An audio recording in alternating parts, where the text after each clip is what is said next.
जय हिंद साथियों, कैसे हो। एक नए चैप्टर के साथ एक आज नया शुरुआत करते हैं, एकदम ताज़ा ताज़ा।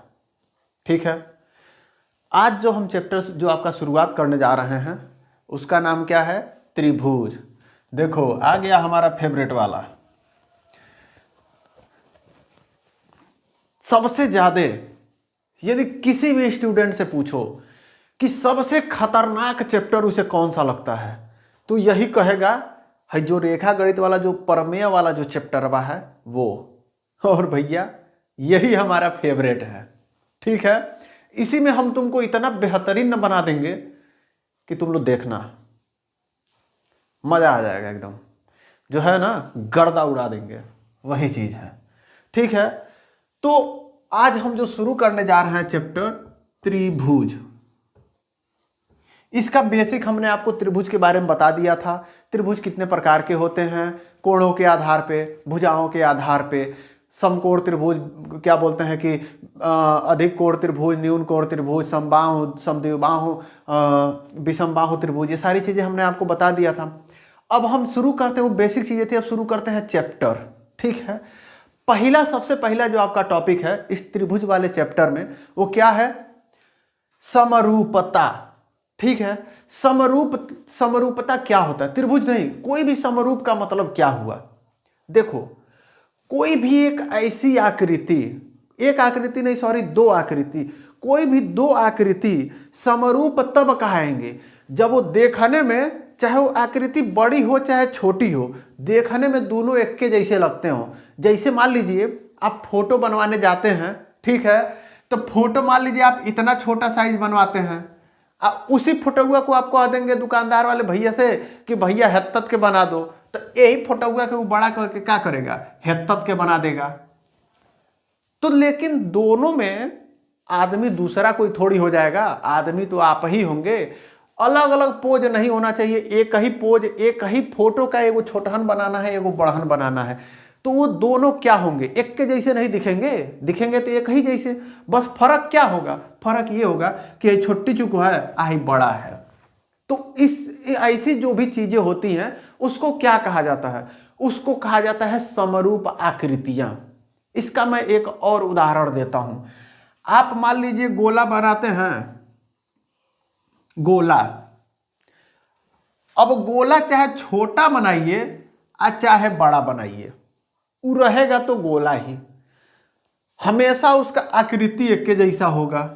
हम थोड़ा गोला बढ़िया नहीं बनाए हैं, ये लग रहा है अंडा बनाए हैं, लेकिन कोई बात नहीं, आप इसको गोला मान लीजिएगा। ठीक है, अब अंडा कहने का, देखो तुम्हारे मुंह में पानी आ गया कि अंडा खाते मजा आ जाता, अब चले जाओगे खाने। मतलब देखो, समरूप हमेशा कहने का मतलब यह है कि दो ऐसी आकृतियां जिनका रूप रंग सब कुछ एकदम सेम सेम हो, साइज बड़ा चाहे छोट हो सकता है, वही क्या कहलाएगा? समरूप। ठीक है, जैसे मान लो एक त्रिभुज बनाते हैं, मान लो एक ठो है त्रिभुज है, ठीक है, हइयो 60 अंश है, हइयो 60 अंश है, हइयो 60 अंश है, आ एगो और हम त्रिभुज बनाते हैं, हेतना बड़ा त्रिभुज, हइयो 60 अंश है, हइयो 60 अंश है, ये भी 60 अंश है, तो ये भी एक दूसरे के समरूप त्रिभुज होंगे। ये क्या होंगे? एक दूसरे की समरूप आकृतियां हैं। ठीक है, क्योंकि यदि आप चाहें इसको और बड़ा करेंगे, जूम करेंगे और इस पे लाके फिट कर दें तो हो सकता है, तो वही क्या कहलाएगा? समरूप आकृति। कहने का मतलब है साइज बड़ा चाहे छोट हो सकता है, लेकिन है कि खींच के है ऊपर ला के सेट किया जाए तो एकदम दोनों एक दूसरे पे सेट हो जाए, कोई फर्क ना पड़े, उसे ही क्या कहते हैं? समरूप आकृति। ठीक है, अब देखो एक और शब्द होता है सर्वांगसम। सर्वांगसम क्या होता है?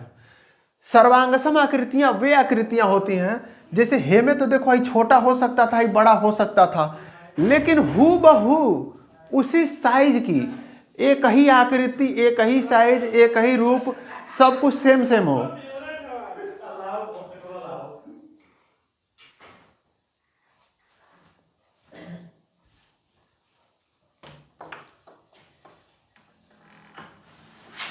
नमस्कार सर। कहे थे कि जब क्लास ले रहे हो तो थोड़ा हमें पता ही नहीं था, सच्ची में नहीं पता था। कहीं आवाज़ नहीं जा रही थी। अब पता चल गया।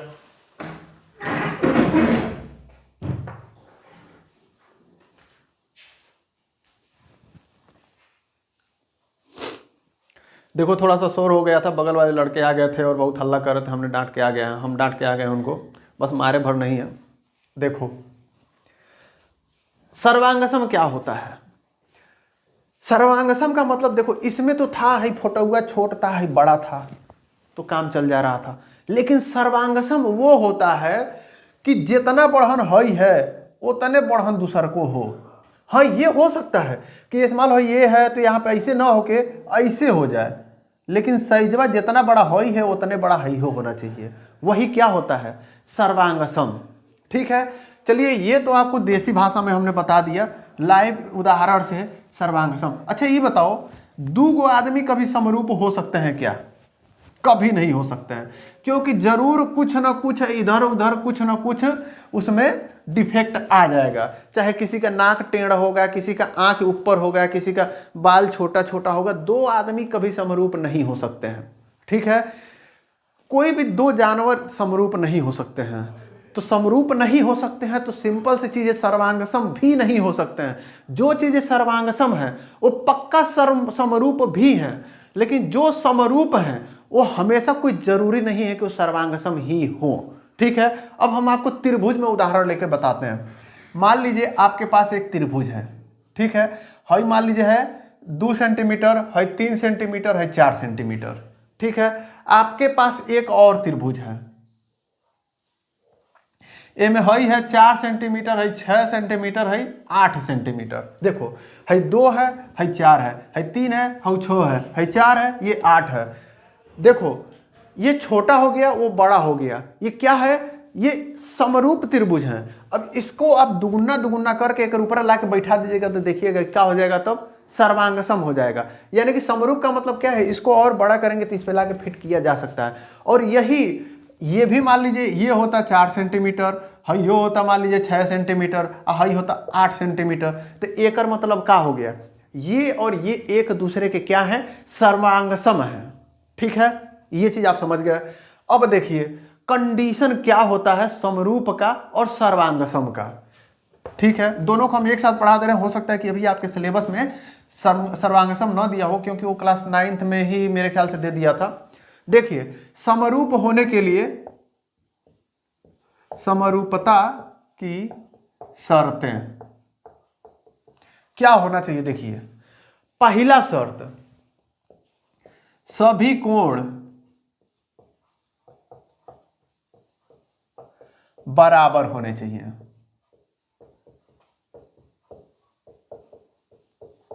ठीक है, और दूसरा कंडीशन, सभी भुजाओं का अनुपात समान होना चाहिए। सभी भुजाओं का अनुपात समान होना चाहिए।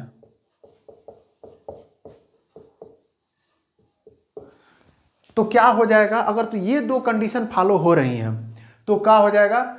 त्रिभुज जो होगी, कोई भी आकृति क्या होगी? वो समरूप होगी। ये किसका है? समरूपता की शर्तें हैं। ठीक है, और कहे सर्वांग समता की शर्तें बताइए, तो सर्वांग समता की शर्त क्या हो जाएगी?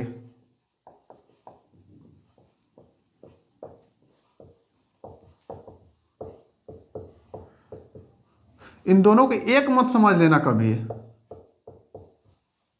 ठीक है, सर्वांग समता की शर्तें क्या हो जाएंगी? देखो पहला शर्त यह है क्या? एक भुजा और दो कोण, एक भुजा और उसके साथ के दो कोण बराबर हो। एक भुजा व साथ के दो कोण बराबर हो। दूसरा कंडीशन क्या है? दो भुजा और उनके बीच का कोण बराबर हो। और तीसरा कंडीशन क्या है? तीनों भुजाएं बराबर हो।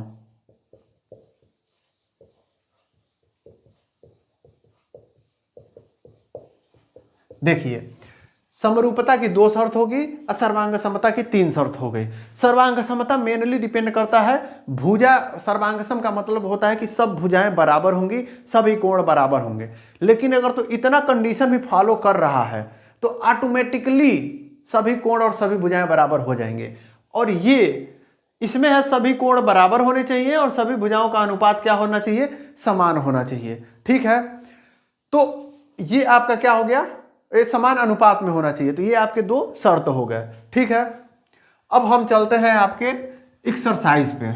एक्सरसाइज कौन सा है, 6.1।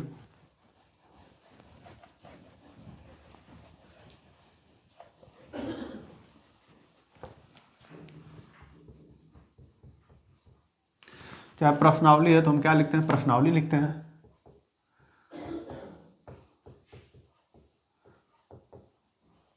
छः 6.1। इसमें देखिए कुछ हमारे ख्याल से कुछ फिल इन द ब्लैंक्स है। कह रहा है सभी वृत्त होते हैं, सभी वृत्त किस टाइप के होते हैं, समरूप होते हैं, सर्वांगसम नहीं होंगे। सर्वांगसम क्या होगा, जब एक वृत्त है उसी के बराबर एक वृत्त हो तब वो सर्वांगसम होता है। लेकिन ये क्या कह रहा है, सभी वृत्त के बारे में बात कर रहा है, चाहे छोटा हो चाहे बड़ा हो चाहे कितना भी बड़ा हो, तो क्या हो जाएंगे, समरूप होंगे। ठीक है, जैसे मान लीजिए कितना बड़ा है, एक इतना बड़ा है, एक इतना बड़ा है, ये क्या हो जाएगा, सब एक दूसरे के समरूप होंगे। ठीक है, क्योंकि छोटका वाले को जूम करेंगे तो ये बड़का वाले पे फिट हो जाएगा। ठीक है, दूसरा कह रहा है सभी वर्ग होते हैं, सभी वर्ग भी क्या हो जाएंगे, समरूप होंगे।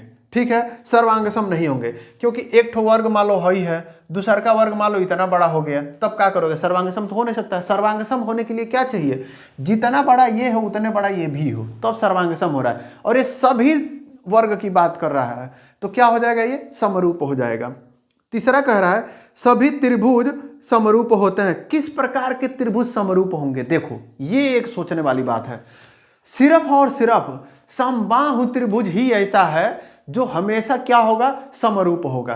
क्योंकि समबाहु त्रिभुज हमने आपको बताया था कि समबाहु त्रिभुज के सभी कोण कितने होते हैं, 60 अंश होते हैं। अब यदि सभी कोण यदि 60 अंश के हो गए तो भाई बड़ा भी हो तो भी 60 अंश होगा, तो सब कोण बराबर हो गए। सर्वांग समता के हमने बताया थे शर्त क्या होता है, तो सारे कोण बराबर होंगे तो क्या होगा, ये हो जाएगा समरूप, सर्वांगसम नहीं होगा। ठीक है, और समबाहु त्रिभुज क्या होगा, समबाहु त्रिभुज ही ऐसा है जो समरूप हो सकता है, समद्विबाहु नहीं हो सकता है। क्योंकि समद्विबाहु में क्या होगा, देखो हई हई मान लो ऐसे है, देखो मान लो एगो ऐसे है, इसमें ये भी बराबर है ये भी बराबर है। अब हम इसको ऐसे भी तो बना सकते हैं जिसमें ये बराबर है और ये बराबर है, क्या इसको जूम करोगे तो इसमें फिट होगा, कभी नहीं होगा। ठीक है, तो ये चीज हो गया। अब कह रहा है दूसरा, निम्नलिखित युग्मों के 2 भिन्न भिन्न उदाहरण दीजिए। ऐसी आकृतियां जो समरूप आकृतियां हो, अभी अभी कितने उदाहरण बता दिए यार, जितने वृत्त हैं, है वर्ग हैं, है समरूप समबाहु त्रिभुज है, ये सब क्या हो गए, इसके उदाहरण हो गए। और कह रहा है ऐसी आकृतियां जो समरूप नहीं है, इंसान का चेहरा, एक क्या बोलते हैं कि कुछ भी मान लो, कोई भी चीज़, जैसे मान लो इधर उधर के कोई पेड़ पौधे देख लो, कभी समरूप नहीं हो सकते हैं। प्राकृतिक चीज़ें जो भी हैं कोई समरूप नहीं हो पाती हैं। ठीक है, तो ये हो गया। चौथा कह रहा है बताइए निम्नलिखित चतुर्भुज समरूप है या नहीं। 2 चतुर्भुज बना दिया है, कह रहा है समरूप है कि नहीं है।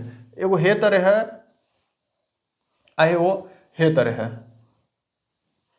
ठीक है, इसका है कितना भी हो उससे हमको मतलब ही नहीं है, हेकर कोण है बराबर नहीं है, हई कोण बराबर नहीं है, तो इसका मतलब क्या हो गया, ये समरूप नहीं हो सकता है।